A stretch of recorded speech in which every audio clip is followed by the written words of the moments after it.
Get this, there are 233 U.S. cities where even a starter home costs over $1 million. Can you even imagine? Follow me now. I've got to check this list out to see if my hometown here, Indianapolis, is one of the 233. Hi, I'm Bob with Top Choice Real Estate and the Living in Indiana team, bringing you the word on the street, talking Indiana real estate. Zillow reports that there are 233 U.S. cities where it takes over $1 million to jump on the home ownership train. That's right, a cool $1 million to buy the keys for your basic starter home. Almost half of those 233 are, and you might guess, California. New York has 32, New Jersey 20, with Florida and Massachusetts at 11 each. Nobody else even has double digits. And Indiana? That would be no such cities. Hey, it's one list you don't want to be on. Right today, there are 270 homes for sale with a price tag over $1 million in the greater Indianapolis area. The most expensive, you might ask? That would be 841 Alverna Drive on Indy's north side. It's a one-of-a-kind custom home, designed by architect J. Lanfair Welty and built by R.J. Klein in 1996. It sports over 10,000 finished square feet and sits on nearly 5 wooded acres, if you can imagine that. Built in the Mediterranean revival tradition, it is a delight to take in. Surprisingly, it only has 4 bedrooms, but 7 bathrooms. Go figure. With a price tag of $7.75 million, that's almost $2 million per bedroom. It's listed by Encore Sotheby's, but FYI, I can help you with any house that's for sale in the state, whether it's listed by myself, another realtor, or even if it's a FSBO. We're talking about living in Indiana, and I apologize for breaking in, but maybe you can do me a favor. If you like this video or found this content helpful to your cause, then hit the subscribe button, like right now. There's no cost or obligation, there's only benefit. I work harder to make good things happen. Okay, back to the show.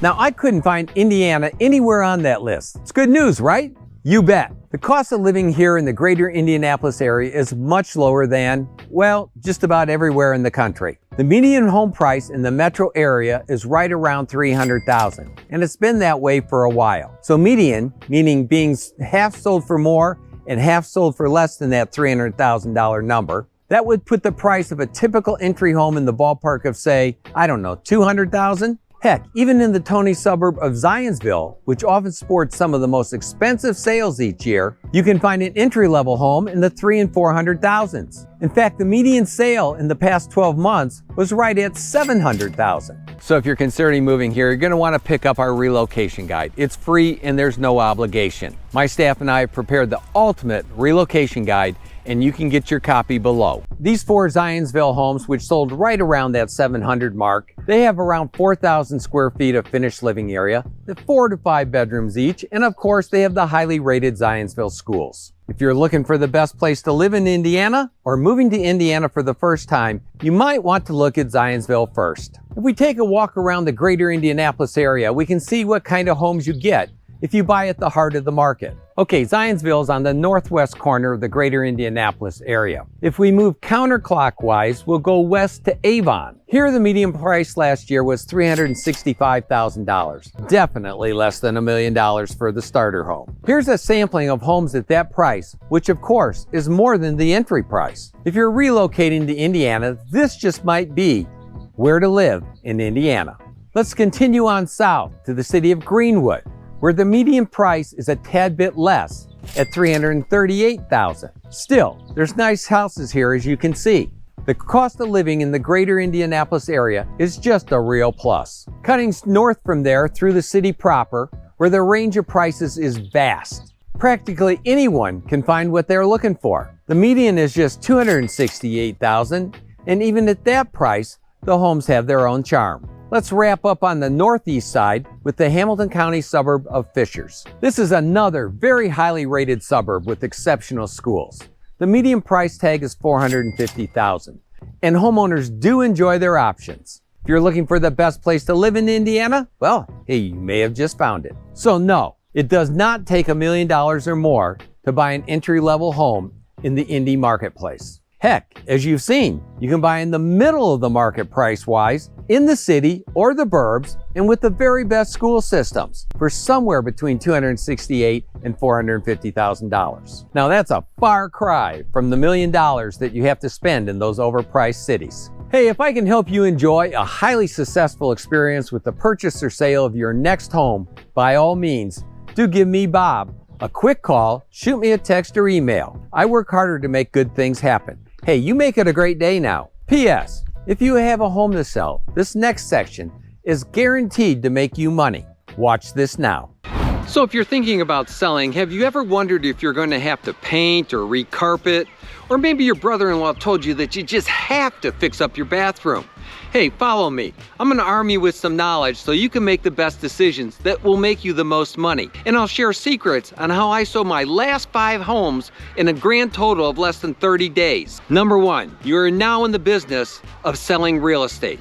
This is no longer about your house. It's time to focus on making it someone else's house. If you're going to get emotionally attached to a house, do it with the new home that you're about to buy. Number 2, we use professional photography, which means to you, people will put eyeballs on your property. That plus our marketing will equal lots of interest. But so I hate to tell you that even with all that interest, people are gonna do their best to talk themselves out of walking through your home. It drives me nuts, but our job, your job, is to get them from the street to inside the house. Hey, they're gonna drive by and they're gonna do their best to talk each other out of walking through the house. So, curb appeal matters a lot, more than it should. Hey, if you think about it, you live 90% of your time inside your house, about 9% in the backyard on the deck or playing with the kids, and about 1% in the front yard. And that's usually when you're shoveling snow or mowing the grass, not doing something that's a whole lot of fun. But hey, you only get one chance to make a first impression. So you're gonna wanna be sure to trim the overhanging tree, put the trash cans out of sight, put the bikes and basketballs away. Hey, and bring some color. Flower baskets in the summertime, maybe some mums in the fall. You got Christmas or Halloween, 4th of July, you got big bright flags. Put some color between the street and your house. Number 3, say you do manage to get them to the front porch. There they are. The realtor's fumbling with the lockbox, trying to get the key out. And what are the buyers doing? They're looking around. They're seeing the cobwebs and the dirt and the grime and the front door that hasn't been cleaned in God knows how long. So, hey, make sure that they're staring at something clean and sharp. First impressions matter. Hey, you may never use the front door. If you're like most people, you come in through the garage. But you're gonna bring everybody in for a showing through the front door. So, hey, paint the front door. Knock down the spider webs, power wash the front porch. If you don't have the equipment or don't want to do it, I know a guy. Number 4, once they're inside the front door, the priority begins in the front hallway, and it works back from there. First impressions again. Hey, I've had people take one step inside a house and go, hey Bob, this one's just not for us. We're out of here. Hey, so the least important things to get done are the basement, the kid's bedroom, the garage. You can have all the boxes in the world in the garage and it doesn't matter. The side of the house, don't worry about power washing that. That's like the last thing that you do. What matters is everything as you move back through the house. That's what's most important. So concentrate your efforts beginning there. Number 5, there's a saying, and it's god-awful true. Kitchens and baths sell houses. Now, the price point may play a role in what you do. A few years back, I was doing a listing presentation with somebody, and it was a pretty nice house. I mean, it was kind of unique, but it was pressing a mill. And the guy just refused to consider putting granite countertops in. He said, well, the people they'll want to choose their own. Sorry, people looking at $1 million home do not want to look at Formica countertops. So consider what price point you're at and then do the things that need to be done to sell it to somebody shopping at that price point. You want to motivate them. It's not about you, it's about them. Make it attractive to them. Make them get their checkbook out. So you may want to consider, do the appliances match? Are they all working? Do all the burners work? Or is it obvious that there's something wrong with that kitchen range? Hey, it may not have bothered you. You may have lived with it for 10 years. But a buyer coming in those are like trigger points for them, as to say, well, maybe the house hasn't been taken care of, or it just doesn't give you that first impression. You may need to tile a bathroom or update some plumbing or electrical fixtures. Hey, it all depends. And when it comes time to show your house or have people walk through your house, you're gonna wanna remember this, because yes, it's a pain in the donkey, but kitchens and baths sell houses. So take the time when people are walking through that those things look sharp. Number 6, you're gonna wanna walk through your house and you're gonna wanna thin it out. You wanna look at your countertops and the tops of chests of drawers and bookcases and all those things, and you wanna remove half of the items there. You wanna box them up, you wanna move them out, you wanna give it to Goodwill, you wanna haul it away. Then you wanna do half again. That's about what most of us have on our tops of our counters and our chests of drawers, is way too much stuff for the person coming in looking to buy. Now, this doesn't cost you a whole lot, but it does take a little bit of time and effort. Now, I don't agree with realtors that say you need to depersonalize your house totally. I think you need to convey to people that the people living here like to live here. Buyers like that feeling. They can tell when they walk through a house and it's a divorce situation and the guy's sleeping on a bed on the floor. That doesn't help create a good feeling. So, hey, you do what you can to make it feel warm. Even if you take out a lot of the personal stuff, leave enough so that they get a feeling that somebody enjoys living there. Hey, people even like seeing those notes on the kitchen table or on a chalkboard that say, 10 things we love about living here. That's something you might want to think about. Number 7, people ask me, should we get a pre-listing inspection? That way we could repair everything in advance. And I go, no. Hey, here's what inspectors do. They come into your place and they write for 3 hours. That's how they justify their fee. They're there for 3 hours. If you get a pre-listing inspection done and you repair 30 items, when the buyer's inspector comes in, he's gonna write for 3 hours. And you're gonna have another list that's equally as long as the first one. Every house has a list, and they're long. They go 50 and 100 items. And you know what? When you move out of your next house, you'll probably have that list too. Besides, you don't know how the buyer's gonna respond. You know, buyers have different comfort levels about different things. One guy may be an electrician. Another one, the wife's brother may be a plumber. They may not give a hoot about those problems, okay? So unless it's something just real glaring that's gonna get in the way of the sale, up front, if somebody writing an offer, hey, let it go. We'll deal with it at the time of the inspection, okay? Number 8, now, there are some problems that just must be taken care of. If you've got asbestos, or mold, or stained ceilings, or pet odors and stains, those are deal killers.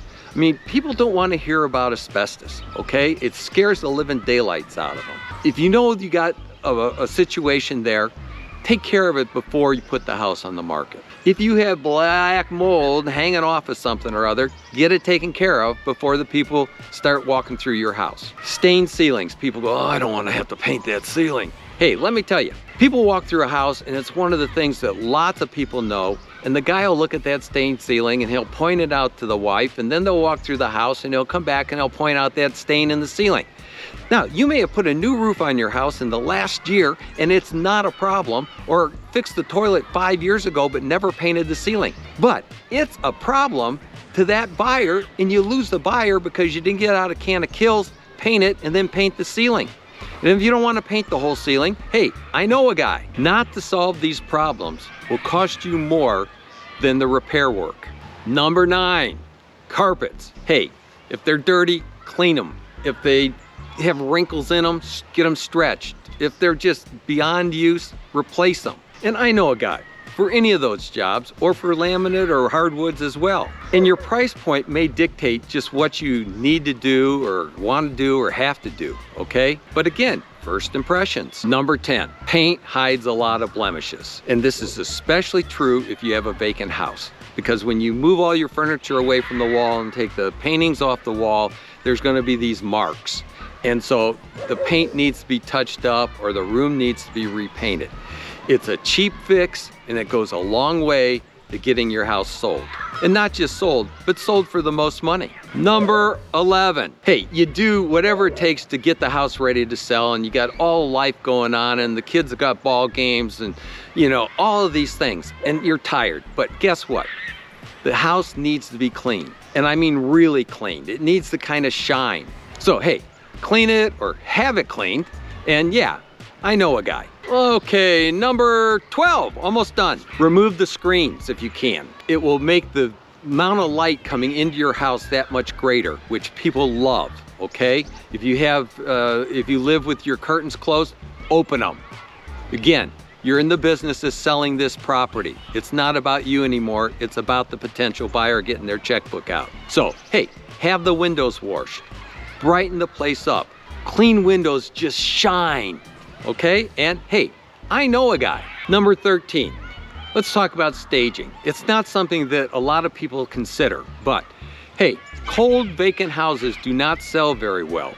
And this may be a price point thing, but I've used staging everywhere from about, I don't know, $250,000 on up. So, you know, that's not like major price point in today's market. Staging, professional staging can really make a difference in getting the most money for a house, selling it in the quickest time, and with the least hassle. Every time I sell my own house, I put myself through this exact same exercise. I'm convinced it's why I've sold my last 5 houses on average in less than 6 days. And no, I didn't give them away, rest assured. Hey, on the first one over in Glendale, I'd been working on the house and I'd gotten it all fixed up, and it was late on a Saturday afternoon, and I loaded up all my tools, and I had a pickup truck was just loaded with stuff, and I'm pulling out of the driveway, and the last thing I do is I stop and I get out and I put the for sale sign in the front of the house and an open house sign. And this truck comes pulling up, and the guy jumps out and he says, he's like dialing the phone, and he says, hey, can my wife and I look at your house? And I'm like, man, I'm beat, I'm going home. And he says, no, my wife's gonna want this house. You know, sure thing. And we keep talking a little bit. I said, okay, I'll tell you what. He couldn't get a hold of his wife. And I said, I'll tell you what. I've got an open house tomorrow morning at 9 o'clock, and I will be here at 8 o'clock. And if you want to get a look before everybody else does, be here at 8 o'clock. So the next morning, I'm there at about 10 to 8, and the guy's already there. He's got his wife, and he's got his realtor. And so I take them through the house, and they say, give me a minute. And so they're out back sitting at the table on the deck, and I'm getting ready for the open house. And so about 10-15 minutes later, the realtor walks in and says, hey, can we have a minute? And so I go out, and hey, you know what? 15 minutes later, we had a signed agreement for a full list price plus the realtor's commission. That's what you call a quick sale. So, hey, I pulled the open house sign and I went home. The second house, hey, I sold that one at the end of the first day. The third house was up in the mountains in Colorado, and that one was an outlier. It took all of 3 weeks to sell. Number 4, I sold on the Monday following the first weekend. And the 5th one, I sold on Tuesday after the first weekend. Hey, I hope you found this helpful and that it will help you sell your house in 6 days or less. Hey, we offer a free room-by-room analysis. I'll walk through the house with you. We can share ideas back and forth. It's free, there's no cost, there's no obligation, and I guarantee you, I'll help you make money and I'll help you save money by not doing things that you don't need to. Hey, to schedule a time, call or text me. Make it a great day now.